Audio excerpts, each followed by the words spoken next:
I used to breed Gloucester Old Spots for meat, only on a small scale. And I'd give them all a pint of beer before I took them to the abattoir and play them classical music. And then when I went to pick them up, I knew who they were, and it used to break my heart, and I couldn't eat them. And so this is perfect for me because I don't have to take them to the abattoir.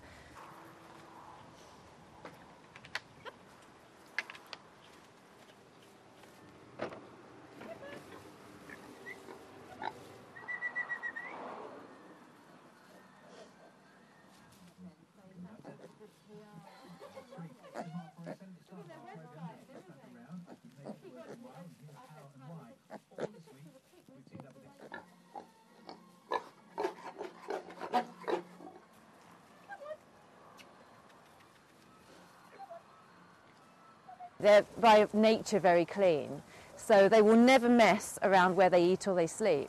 So they'll get as far away from those two places as possible to do their business.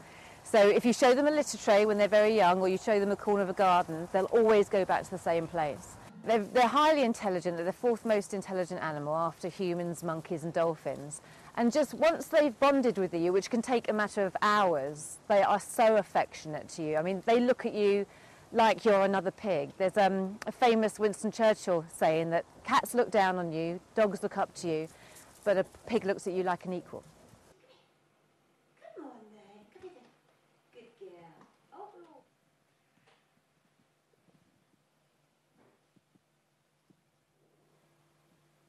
There you go.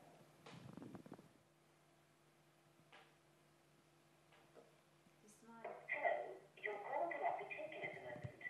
Oh, Squeak, you're such a good... I say to people, would you eat your dog?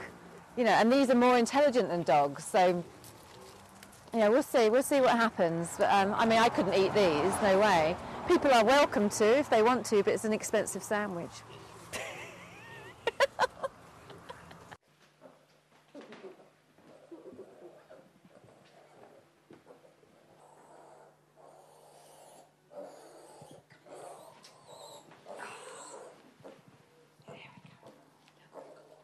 Thickness. It's a good book, isn't it? Do you like it? Not impressed. It's great.